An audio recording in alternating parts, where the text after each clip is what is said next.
Hey everyone, in this video I'm going to show you how to personally make over 50,000 per month as a broker. I've done this myself, I've done this with my rep. I'll show you the exact methodology and the framework that we use to make more than 50,000 a month as a broker by placing cash advance debt, real estate debt, and other debt inside the alternative lending space. So first and foremost, we start with the product and the market. And in this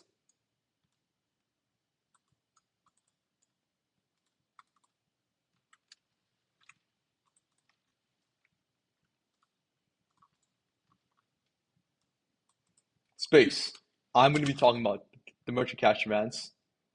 In this alternative lending space, I'm going to be talking about the merchant cash advance, CRE,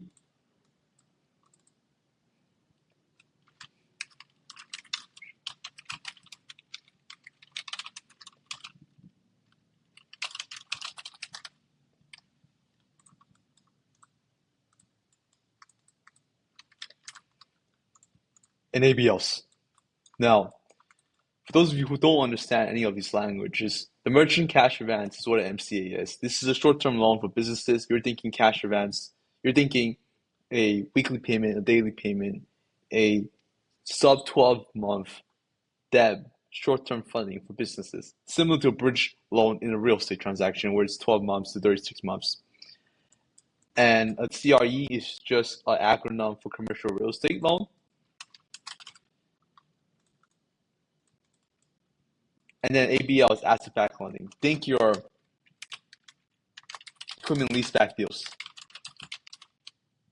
and your factoring deals.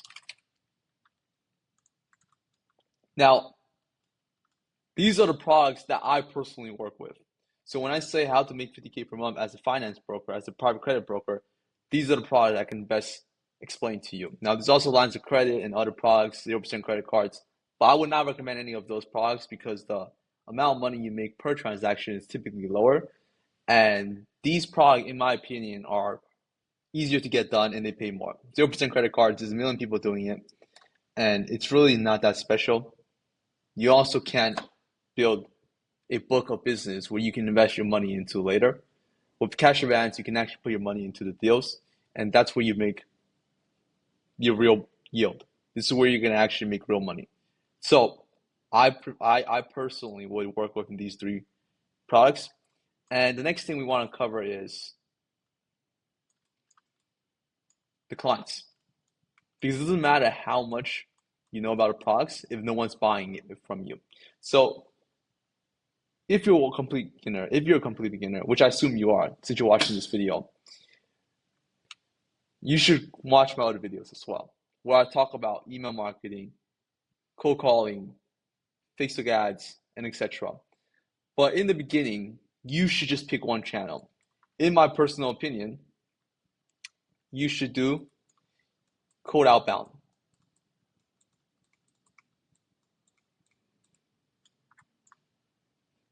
And a combination of cold calls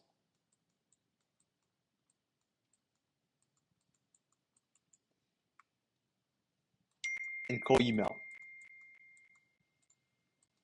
Because I did this. And why do I suggest this? Because this gets you the scale at a very cheap cost. You can reach millions of businesses with $10,000.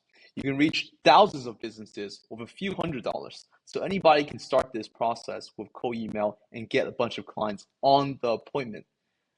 The other aspect of this is, well, this is cold email, cold calling. And the reason I suggest cold calling is because if you're watching this video, chances are you don't really have any business acumen, or you worked in another sales role before. And if you don't understand this industry, the fastest way to build your acumen and learn this space is by talking to the business owners. I suggest doing cold calls because you want to get in the trenches and understand the end buyer. And the fastest way to do that is by talking to them on the phone, getting slammed and getting feedback. The cold email will feed into this as well because you're going to take appointments. But the cold calls, this is the fastest way to iterate. This is the fastest way to talk to the business owner, get their feedback, and see what you're doing right and wrong. So I suggest doing them in the two-pronged format. So do both at the same time. Which brings me to the next thing.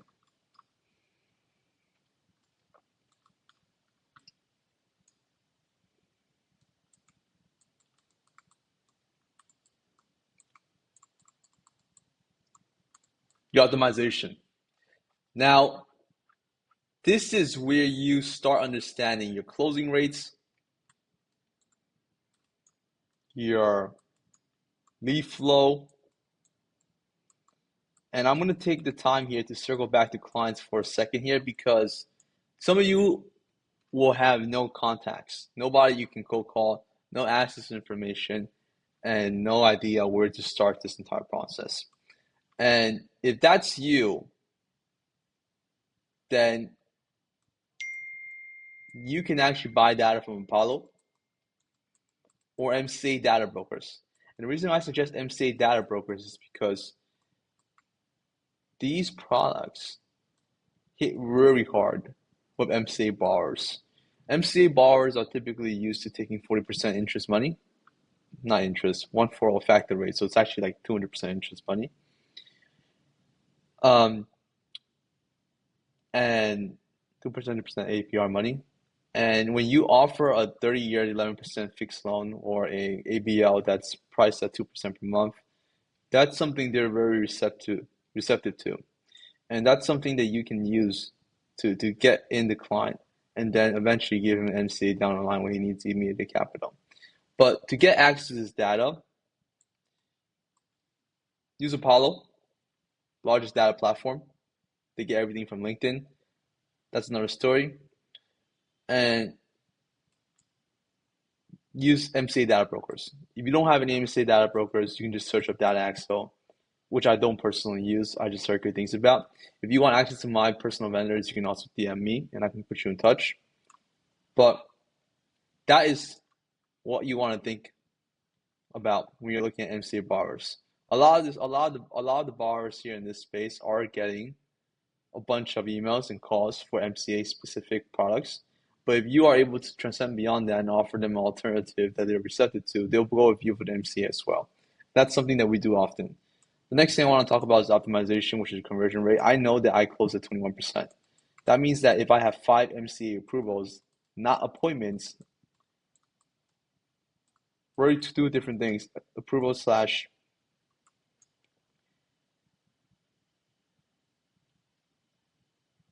offers. I know I can close 1 in 5.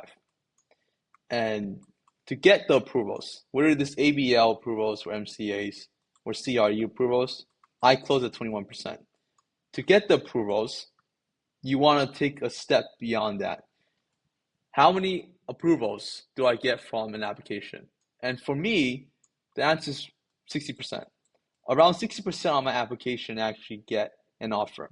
And what that means is I'll get 6 approvals for every 10 application. So to get 5 approvals, I simply need to get roughly 9 applications.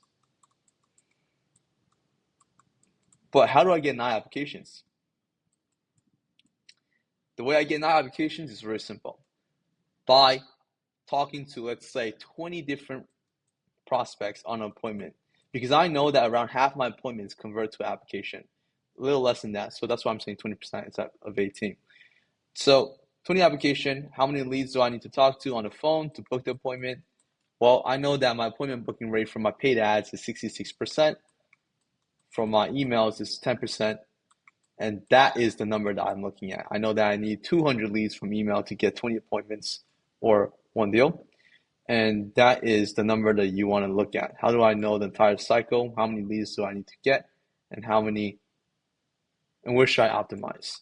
And you can see my appointment booking rate for my email is less effective than my Facebook. Again, it's cheaper. You can really understand why paid ads is more effective for appointment booking ratios because they're coming to you. It's very simple. But I hope that all makes sense.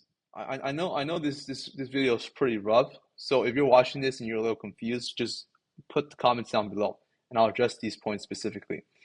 You're looking at this from a mathematical standpoint. You know that if you get 200 leads from email, you'll close roughly 1 because you have a 10% appointment booking rate and you need 20 appointments to get 9 applications to get 5 approvals and to get 1 deal. Now, if it's email, I just need, give or take,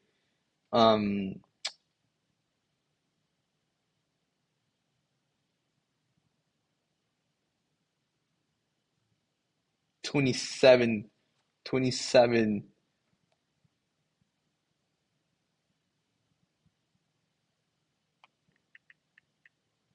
to 33. 27 to 33 leads to get one deal because they have a higher appointment booking rate. So that's the average math. That's the conversion. That's the three parts. You have the product, you have the clients acquisition, you have the optimization. And this is how I would think of my path to making 50K per month if I were to start this over again, because again, I did this multiple times. I did it with my reps, and this process is very simple. If you have any questions, put it down below in the comments. I'll make the next video on this. I hope you guys enjoyed this, and I look forward to seeing you guys again. Bye.